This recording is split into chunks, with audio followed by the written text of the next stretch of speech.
So how have things been around here? Daddy's sick and dead. Well, there's still a lot of work to be done. I remember what a simple pleasure drinking from the water barrel used to be. To help with the work I used to do? No, we don't need any help. Dewey Dell can handle the cooking, and the rest of us will handle everything else. I used to sneak out at night and drink from the barrel when nobody else was around. They never knowed I wasn't there. I always sneaked out really late at night when everyone was sleeping. Thank you, though. Thank you. I wonder if Cash ever did the same thing before I was ever old enough to want to. Darl, where is Jewel?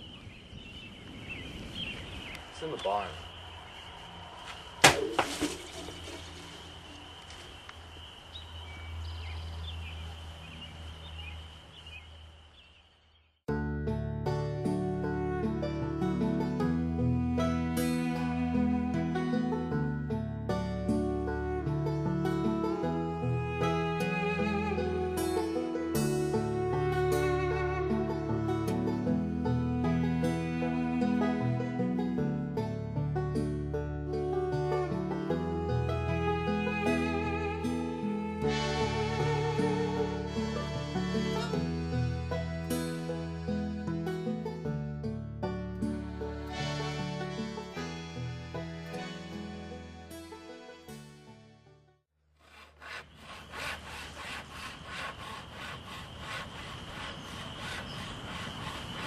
Darn it, Cash. Can't you keep that sock quiet for any part of your life?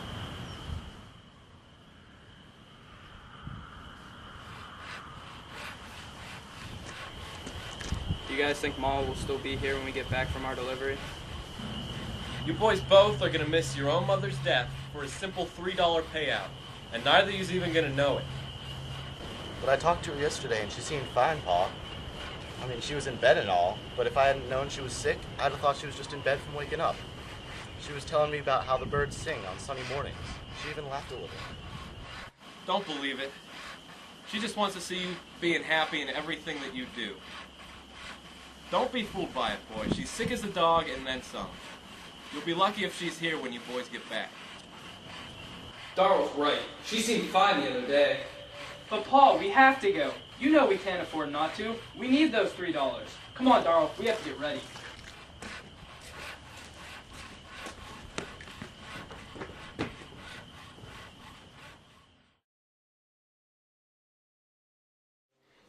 Maybe he's right. After all Ma's done for me, I mean, without her, I couldn't have gotten my horse, and I wouldn't even nearly be able to make this delivery the way I hoped I could. I don't know what I'm doing. Ma's gonna die here, in this hot, sweaty hellhole without me. She deserves more than that. She's helped this whole family through so many tough spots. I made a promise, though. I have to deliver this. After all, we need the money. The first time me and Leif picked on down the row. Pa doesn't sweat because he will catch his death from the sickness, so everybody that comes to help us. And Jewel don't care about anything he's not kin to us in caring, not care kin. And Cash likes sawing on the long, hot, sad, yellow days up into the planks and nailing them to something. And I did not think that Darl would, that sits at the supper table with his eyes gone further than the food and the lamp, full of the land dug out of his skull and the holes filled with distance beyond the land. We picked on down the row, the woods getting closer and closer and the secret shade, picking on into the secret shade with my sack and Leif's sack. Because I said, will I or won't I, when the sack was half full, because I said if the sack is full when we get to the woods, it won't be me. I said if it don't mean for me to do it, the sack will not be full, and I will turn up the next row. But if the sack is full, I cannot help it. It will be that I had to do it all the time, and I cannot help it. And we picked on toward the secret shade, and our eyes would drown together, touching on his hands and my hands, and I didn't say anything. I said, what are you doing? And he said, I'm picking into your sack. And so it was full when we came to the end of the row, and I could not help it.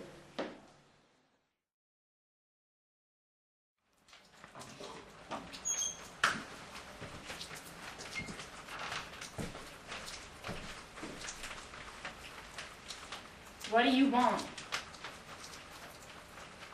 What do you want? What do you want?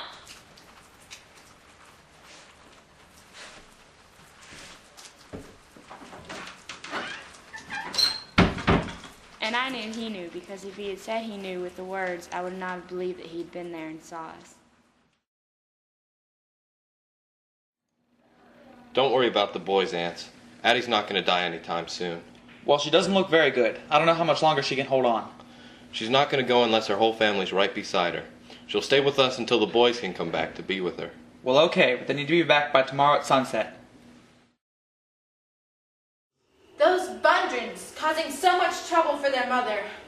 Darl is the only one who has natural affection like Addie. Joel's so rude. He wasn't even there for her death. All him and Anne's wanted to do was get that $3. A Bundrin through and through. Get what you want with the least work possible.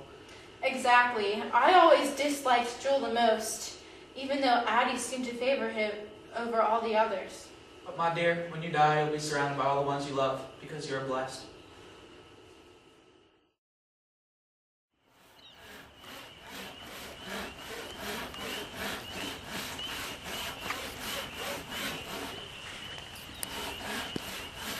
Why you're out here working so hard on this casket, boy? She ain't gonna see it. You gotta take a break and relax once in a while.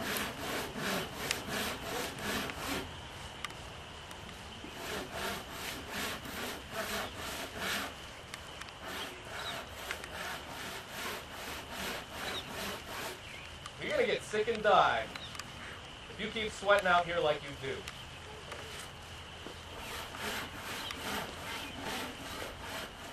I made it on the bevel. 1. There is more surface for the nails to grip. 2. There is twice the gripping surface to each seam. 3. The water will have to seep in on a slant. Water moves easiest as up and down or straight across. 4. In a house, people are upright 2/3 of the time, so the seams and joints are made up and down, because the stress is up and down. 5. In a bed where people lie all the time, the joints and seams are made sideways, because the stress is sideways. 6. Except, a body is not square like a crossed eye. Animal magnetism. The animal magnetism of a dead body makes the stress come slanting, so the seams and joints of a coffin are made on the bevel. You can see by an old grave that the earth sinks down on the bevel, while in a natural hole it sinks by the center, the stress being up and down. So I made it on the bevel. It makes a neater job.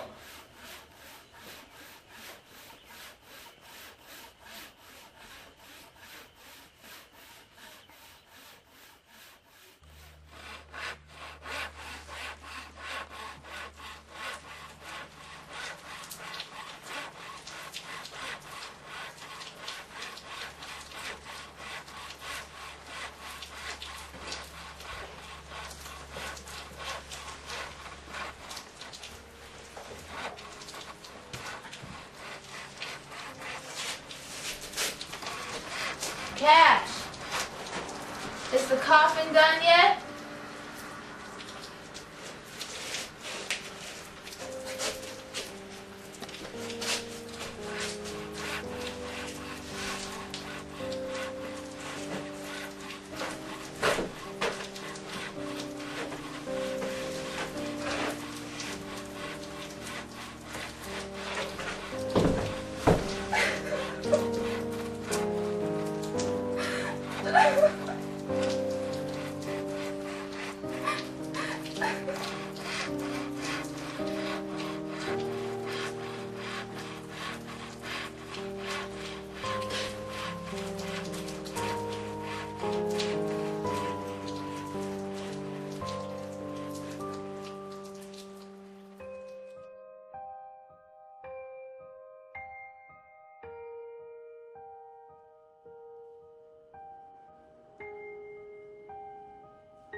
Joel.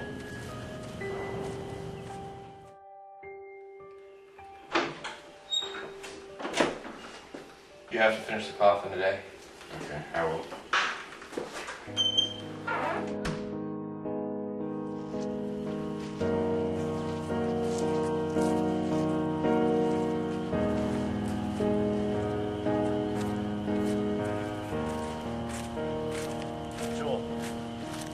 mom's dead.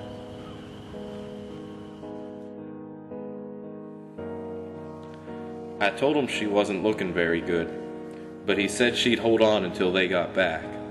Now she's gone and they weren't even here to say goodbye. Now we have to go all the way to Jefferson to put her to rest, and they're not even back yet. Jefferson is 67 miles away, and with it fixing to rain, it'll make the journey hell on earth. I'll have to take all the boys in Deweyville along, and I'll need to ask Vernon for his wagon. But I still do need my teeth.